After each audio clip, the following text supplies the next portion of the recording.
अस्सलाम वालेकुम नाज़रीन, ताज़ा तरीन अपडेट ॾींदा हलूं। दादू रिपोर्ट सर्वर जलाल सोलंकी, दादू अवामी इत्तेहाद, दादू सोशल मीडिया प्लस शहरी वेलफेयर एक्शन कमेटी पारां मुख़्तलिफ़ समाजी शहरनि दादू प्रेस क्लब ते 3 कलाकनि ताईं अलामती भुख हड़ताल। महंगाई बेरोज़गारी माण्हुनि जो जीअण जंजाल कयो आहे, उन में त आवाम परेशान आहे ई आहे।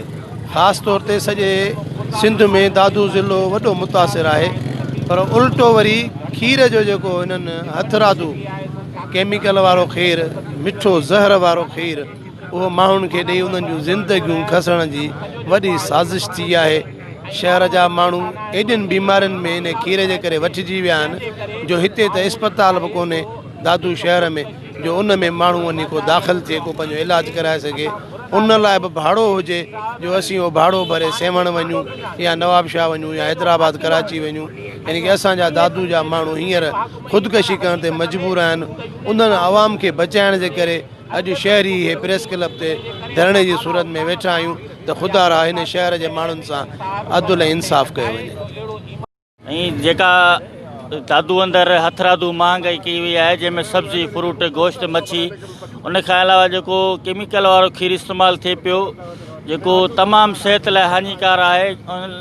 इस्तेमालु करण सां हेपाटाइटिस, एच पाइलेरी, साह जी तकलीफ़, मादे जी तकलीफ़ूं उन मां पैदा थियनि थियूं। इन जे लाइ दादू DC ऐं असांजी जेका फूड कंट्रोल अथॉरिटी आहे, मार्केट कमेटी आहे, बिल्कुलु उहा लादवा आहे या खणी चइजे त उन्हनि जी सरपरस्ती में इहा हथरादू रेट मुक़ररु करे ऐं आवाम खे लुटियो ऐं फुरियो पियो वञे।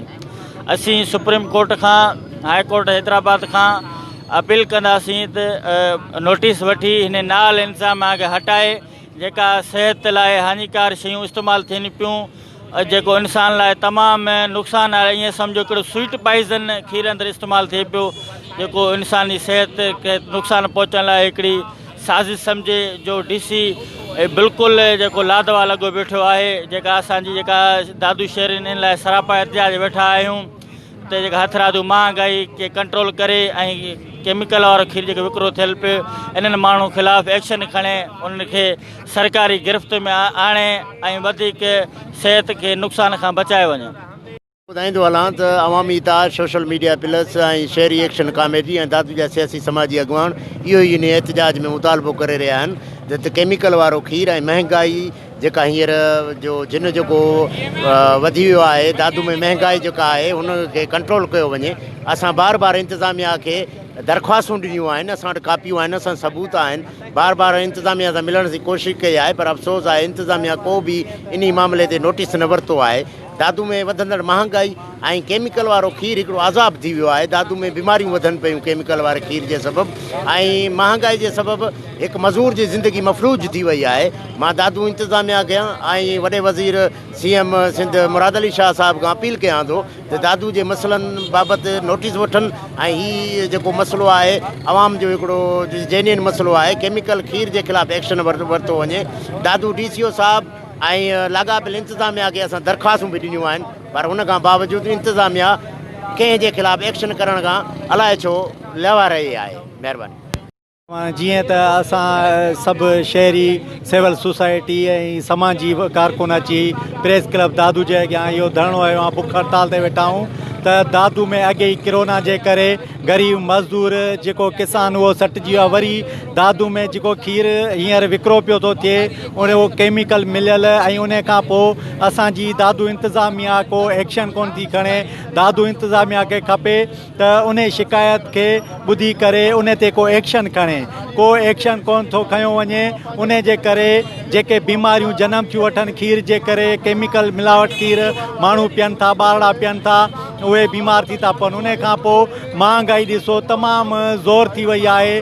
दादू ज़िले में हथरादू रेट हर शइ ते लॻाया विया आहिनि ऐं जेॾीमहिल दादू इंतिज़ामिया उन्हनि ते कंट्रोल करे वञे थी, वरी उन खां पोइ ॿिए ॾींहं ते उन ॾींहं ते रेट घटि थी थो वञे, विज़िट करे थी वञे, रेट घटि थी थो वञे, ॿिए ॾींहं ते उहो ई साॻियो रेट। इहे वापारी ॿियो टियों सभई पंहिंजो रेट हथरादू हयूं, भाॼियूं, खंड, ॿियो जेके बि खाइण पीअण जूं शयूं आहिनि वधायूं रेट वधाए ऐं पैसा कमाइनि पिया था। इन में दादू इंतिज़ामिया को एक्शन कोन थी खणे। असांजी इल्तिजा आहे दादू इंतिज़ामिया खे प्लीज़ को नोटिस वठो, को एक्शन खणो हिननि जे ख़िलाफ़ु।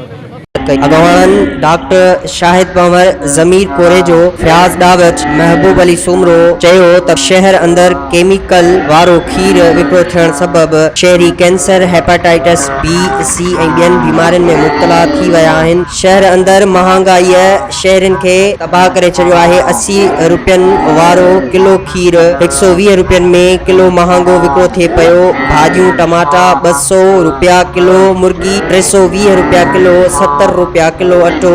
खाद खुराक जो राशन डबल महांगाई कई वई आहे। दादू इंतजामिया मुकम्मल नाकाम थी चुकी आहे। दादू डिप्टी कमिश्नर ऐं फूड अथॉरिटी ऐं मार्केट कमेटी करप्शन में मसरूफ़ आहिनि। मज़दूर माण्हू 300 कमाइण वारो ख़ुदकुशी करण ते मजबूर आहे। का बि सज़ा जज़ा न आहे। रोज़ानो डिप्टी कमिश्नर वटि 2 लख जी कमीशन पहुचे थी। उन करे अवाम खे महांगे केमिकल वारो गैर मयारी खीर जी इजाज़त ॾेई शहरनि खे मौत जे मुंहं में ॾिनो पियो वञे। दादू जा चूंडियल नुमाइंदा मुकम्मल ख़ामोश आहिनि। शहर अंदर वधंदड़ महांगाई जो नोटिस वरितो वञे। गैर मयारी केमिकल वारे खीर ते पाबंदी लॻाई वञे। होटलुनि ते 20 रुपया चांहि 30 रुपया विकिरो कई पई वञे, उन्हनि ते पाबंदी लॻाई वञे। दादू सेशन जज Sindh high court supreme court notice वठी बुख हड़ताली कैंप ते मुजीब पंवर, जावेद अख्तर घल्लू, डॉक्टर शाहिद अमीद पंवर, महबूब सुमरो, ज़मीर कोरेजो, राजा रफीक पंवर, मोहम्मद साले पंवर, वरियाम सिंधी, बादशाह लिगारी, गुलजार लिगारी, अशरफ शेख,